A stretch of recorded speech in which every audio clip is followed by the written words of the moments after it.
María Laura Stur, directora de Espacios Verdes del municipio de Basavilbaso. María Laura, justamente los encuentro trabajando aquí en la Casa de la Cultura. Bueno, para empezar, contame cómo ha sido el desarrollo de la dirección desde diciembre, que fue la asunción, al día de hoy. Hola, muy buen día para todos, ¿cómo estás?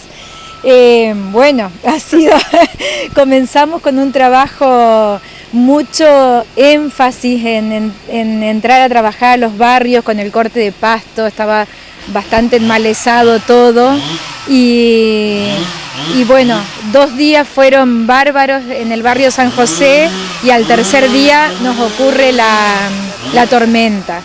Nos ocurre la tormenta, lo cual nos tuvimos que abocar pura y exclusivamente a eso con el equipo de poda, que si bien la poda del arbolado público la hacemos coincidir en los meses desde mayo a agosto inclusive, que es cuando la savia se detiene y entonces uno puede ver la estructura del árbol y el personal municipal está más libre porque no es tan intenso el corte de pasto, pero bueno, acá tuvimos que volver a armar la cuadrilla y abocarnos a eso. Hubo muchos árboles caídos, los cuales se tuvieron que terminar después de cortar, que fueron 80 en total. Está todo registrado, la ubicación. Aproveché para hacer una estadística en la ubicación, de en dónde fue lo que ocurrió y por qué, y tratar de saber el por qué se venían abajo. Bueno, y 400 árboles intervenidos post tormenta de liberar ramas que cayeron arriba de los cables, que cortaron cable del Delco, cable del teléfono, que estaban sobre el cableado de luz. O sea que ha sido una tarea, está haciendo, porque aún nos faltan todavía algunos, estamos interviniendo muchísimos árboles por día sin parar desde ese día, pero es una tarea intensa que nos llevó a ver cómo está el arbolado de la ciudad. Lamentablemente, como hace un momento te mostraba, hay muchos árboles, quizás de 30, 40 años, 50 implantados, hay muchos fresnos, muchos sauces, que la ciudad quizás no estaba tan completa estructuralmente como está ahora, o no había cordón cuneta, o no había tantas viviendas una al lado de la otra, y el fresno es un árbol de segunda magnitud que no es para estar implantado en una vereda, ni tampoco el sauce. El sauce lo que quiere es absorber agua constantemente, entonces el grave problema es que tapa todo la cañería de desagüe de la vivienda hacia afuera, que eso fue todo lo que vimos en este proceso de limpieza y de acción que se está haciendo desde la tormenta a esta parte. Muchos están oquedados, cuando digo oquedados se ha podrido y adentro está libre, hueco, todo el fuste del árbol, que es lo que pudimos observar. El último árbol que cayó fue ahora, el sábado pasado, en la Escuela 9. Es completa, de afuera no veías, y adentro estaba totalmente podrido. Y eso sucede porque antaño, no solamente en Basavilbaso, en todas las ciudades del mundo inclusive, se optaba por tronchar al árbol, cortarlo arriba para que la sombra me la proyecte a la altura de la ventana. Entonces, ¿qué pasa? El árbol hace una reacción. El árbol naturalmente te da 5 o 6 ramas por año, cada brazo, ¿no? Primario. Te da 5 o 6 ramas secundarias. Cuando uno corta el brazo y llega la primavera y no tiene madera donde dar hojas, en vez de 5 o 6 larga de 10 a 15. Y literalmente así lo podés observar en los fresnos, en las moras, en los sauces. 10 a 15 ramas que en vez de ser de 50 a 60 centímetros, que es un crecimiento lógico, crecen de 1,5 metros. Entonces, cuando llega el verano, se cubrió todo absolutamente de hojas y de sombras, ramas débiles que son células de agua formadas porque necesita rápido tener madera, y el sol no entra nunca ahí adentro. Entonces en esa herida más toda la sombra empiezan a entrar los bichitos y a ir pudriendo la madera por dentro. Y eso se ve arriba y no se observa cómo va por dentro bajando y muriendo, como este mismo fresno que tenemos acá al lado. Entonces gran parte de los árboles que cayeron son los que están muertos, o por dentro, todos oquedados. Después tuvimos otro fenómeno que, por ejemplo, en la plazoleta frente a la policía, cayeron jacarandás que estaban absolutamente sanos, pero directamente se levantó la tierra y se cayeron. Y eso pasa por la corriente del Niño, trajo consigo estas lluvias que tuvimos desde diciembre a enero, intensas, que estaban pronosticadas para esta zona y que cayeron 200 milímetros en una hora y piquito. Nosotros tenemos un tipo de suelo que se llama vertisol, que es de arcillas expansivas.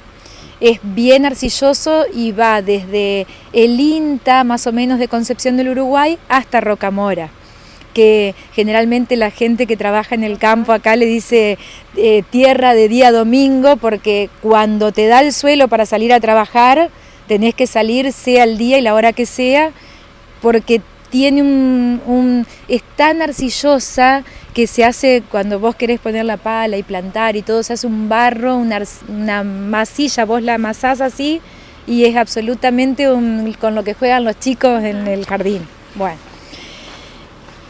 cuando se hincha eso, deja todo el sistema radicular ablandado literalmente. Entonces eso es lo que provocó la caída de esos árboles sanos. La cantidad de agua y que se ablanda todo el sistema radicular y la tierra alrededor y los volcó. Que intentamos tensar y ubicar un lapacho, por ejemplo, de la calle Alem, pero la otra tormenta lo inclinó hacia el otro lado y directamente ya cortó el sistema radicular. O sea, estamos queriendo salvar todo lo que es posible porque obviamente que queremos que la infraestructura, el bosque urbano de la ciudad esté hermoso, pero hay tareas que tenemos que hacer, llevar a cabo sí o sí, porque estamos conviviendo en una ciudad donde pasa el peatón, donde hay un auto estacionado debajo de ese árbol, y por ahí también comprender a la gente de que el árbol está ubicado en el espacio público, que si bien lo plantaste vos, vecino, frentista, lo hiciste en el espacio público, y el árbol pertenece al espacio público. Entonces no podemos decir, bueno, lo dejo porque sí, porque lo quiero, porque yo lo planté, si el árbol se está cayendo y va a correr el riesgo de que caiga justamente sobre... Pasó, yo te contaba hace un momento, en la localidad de Colón, el municipio tuvo que pagar muchísimos autos por el tema de que cayeron tipas gigantes sobre los autos con la tormenta. Bueno, y en ese trabajo arduo que vienen realizando, que estuviste detallando, se hizo aquí un trabajo en la Casa de la Cultura, justamente con árboles históricos como los pecán. ¿Querés contar en detalle qué es lo que ocurrió y el trabajo que hicieron? Claro, bueno, acá fue una tarea, los vecinos hace muchísimos años que estaban pidiendo el corte, porque un pecán es un árbol que produce un fruto y que es para estar implantado en un campo de cultivo, ¿verdad? No para estar instalado en la localidad. La Casa de la Cultura quizás antes alrededor no tenía otras viviendas que sufrieran las consecuencias de lo que sucedió con la tormenta, que se desprendieron ramas de arriba del pecán y cayeron y rompieron el techo del vecino. Y tienen una inclinación, como te mostré recién, uno que da justo al medio de la Casa de la Cultura. No se puede hacer otra tarea porque ya están absolutamente limpios y delgados hacia arriba y tienen más de 25 metros de altura, lo cual sí o sí necesitamos sacarlos del lugar en donde están ubicados.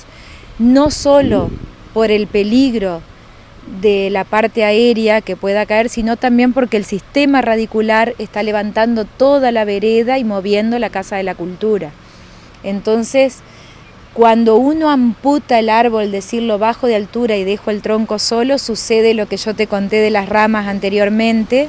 Y por otro lado, el sistema radicular se va retrayendo y como alzando coditos para arriba, y eso es lo que hace mover el piso. Entonces fue una decisión no sencilla, porque además el trabajo no es sencillo para realizarlo. Los empleados municipales se está haciendo con mucho cuidado, midiendo bien de que no se lastime más ni la casa del vecino ni la casa de la cultura, y bueno, es un trabajo que había que realizarlo, aunque viste, justamente eran árboles que estaban desde hace mucho tiempo implantados acá. Hay otro pecán en la localidad, en una vereda, que imagínense que está en una vereda de 3 metros de ancho, y el sistema radicular, la copa de ese árbol supera los 25 metros de alto, supera los 10 metros de ancho, entonces es imposible que conviva en el espacio público con toda la red de gas, con la red de agua y con el cableado aéreo de lo que es energía, de lo que es el DELCO, los servicios justamente. Entonces hay acciones que tenemos que ir llevando a cabo.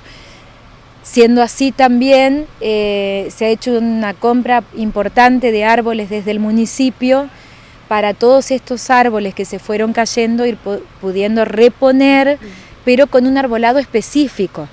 O sea, un árbol de tercera magnitud, que la copa nos llegue al cableado, que nos proyecte además de una sombra linda que necesitamos en verano, que proyecte una floración estacional para que podamos disfrutar, o sea, para hermosear Basavilbaso, ¿viste?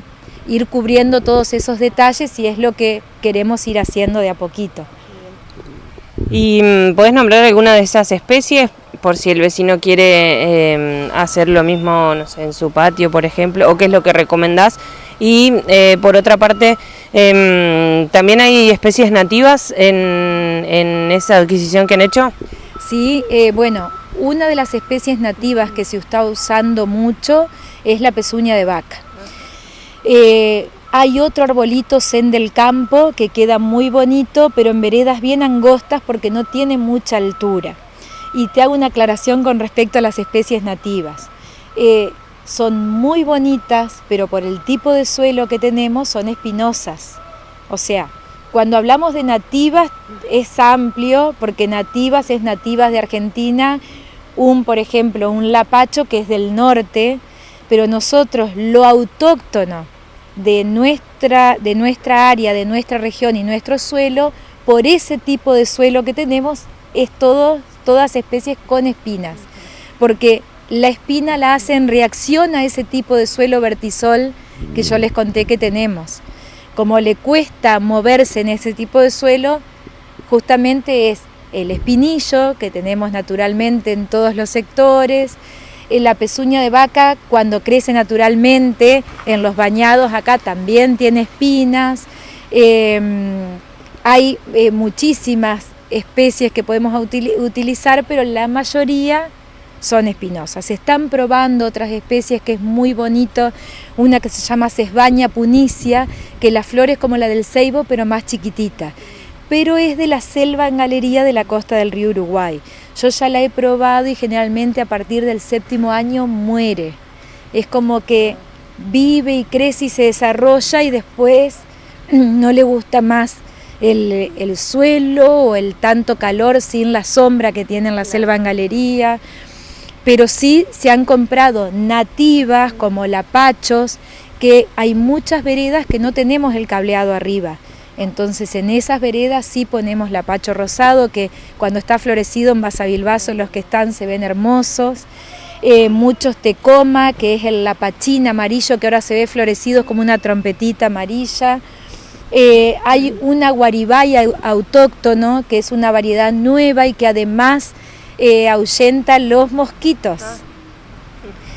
Tiene en su savia, desprende una fragancia que no le gusta, ahí las moscas y los mosquitos se van. Así que hemos adquirido esa especie, lapachos, pezuñas de vaca, En realidad, lo único que no es de lo que compramos nativo ni autóctono es la lagerstroemia, la espumilla, que ustedes la ven florecida también ahora en verano en los espacios de Basavilbaso, pero es una especie muy bonita para adornar y además está naturalizada ya en nuestros espacios y no quita que no cumpla la función ambiental que necesitamos del árbol. Antes se plantaban 5 árboles, máximo 8 por cuadra, porque plantábamos árboles grandes, que es el problema que hoy tenemos. Hoy podés plantar inclusive de 8 hasta 12, porque son copa más chica, pero al tener más cantidad cumplís con la función de oxígeno que necesitamos para toda la comunidad. Así que estamos por ese camino, tratando de, no que el exótico es negativo, porque no es así, inclusive hoy día las especies se ven en la misma línea de uso horario de todo el mundo. Y tenés el mismo suelo en lugares de África enfrente, o viste que son árboles que funcionan acá, como de acá, se llevó la cortadera, que es un pasto que ahora tiene una floración hermosa, una gramínea, se la está utilizando en distintos lugares del mundo que tienen nuestro mismo tipo de suelo, también se puede usar acá. Pero lo que intentamos es sí mejorar, siempre mejorar, tratar de evitar accidentes, de que todo el árbol que se pueda salvar obviamente y que esté sano, se lo salva, que es lo que más queremos, y tratar de ir implantando en los lugares en los cuales se han caído y ir haciendo correcciones con la poda para que el cableado pueda circular libre dentro del árbol y que con los vientos no haya problema de que se corte el teléfono, que se corte el cable, que se corten los servicios. Así que esa es una tarea que venimos haciendo, ardua tarea. Y tarea también que viene a la par con el corte de pasto, en este caso particularmente por la situación que tenemos en el país, en la zona, para prevenir también el dengue, ¿no? Obviamente. Bueno, los chicos están a pleno, estamos justo en temporada alta, están trabajando por la mañana y por la tarde, y no solamente en el centro, queremos llegar a todos los barrios. Hay terrenos municipales que están vacíos, se está llegando a cortar todos esos terrenos también, inclusive hay barrios en que el vecino no es municipio, sino que es terreno de alguien, y bueno, se está tratando por ejemplo, el barrio 100 Viviendas, todo alrededor, aunque no es del municipio, se está cortando todos los terrenos del ferrocarril que atraviesan, la cuadrícula atraviesa la localidad, entonces sí o sí tenemos que tener limpio todos esos espacios porque, por ejemplo, en el Caminito de los Gatos es una circulación diaria y alrededor, entre las vías, los vagones, tenemos que cortar. O sea que estamos teniendo una tarea ardua y vos cortaste el jueves y el miércoles siguiente ya está para cortar de nuevo, que te pasa en tu vivienda particular. Así que tratando de que todas las plazas para el fin de semana queden cortadas, que los papás puedan llevar a sus niños a la plaza cercana y que esté limpia, en condiciones, que los juegos estén en condiciones, se está tratando de reparar todo, justamente lo estamos haciendo con obras y servicios públicos, con ambiente, también en informar a los vecinos, porque hay muchos terrenos que son particulares. Entonces lo bueno sería no esperar a que nosotros tengamos que informarlos para que lo hagan cortar. Ya se sabe que el terreno es propio, entonces respetando al vecino que tiene su construcción y su patio al lado, y entonces el vecino que tiene su propiedad, que no deje el terreno hasta que crezca y la MUNI le tenga que avisar de eso se encarga Celia, pobre, que ya está en ambiente, claro. Con el tema de ir informando a cada uno, pero es un tema que vamos haciendo entre todos. Celia, voy por tal calle, te mando que acá está el terreno alto, pero el vecino sabe que es propio, entonces tratar de ir limpiando. Otra cosa, Si yo corto el pasto de mi casa, ¿por qué lo voy a tirar en la vereda del frente? ¿O por qué lo voy a tirar en la plazoleta? Si nosotros estamos manteniendo limpio y el servicio de recolección funciona, pasa todas las semanas por el barrio, entonces tratar de sacarlo en una lona, embolsado, bueno, si no podés embolsado, pero tirar una lona abajo, porque los chicos tienen con una horquilla, tirarlo arriba del camión, el pasto se cae, en cambio si está embolsado ya lo levantan, queda más prolijo, más limpio. Y eso es lo que queremos, que toda la localidad esté limpia para que todos la podamos disfrutar. Bueno, María Laura, muy completo el resumen del trabajo que están haciendo. Seguramente estaremos en contacto para ver cómo siguen desarrollando las tareas. Muchas gracias. Muchas gracias a vos, que tengan muy buen día.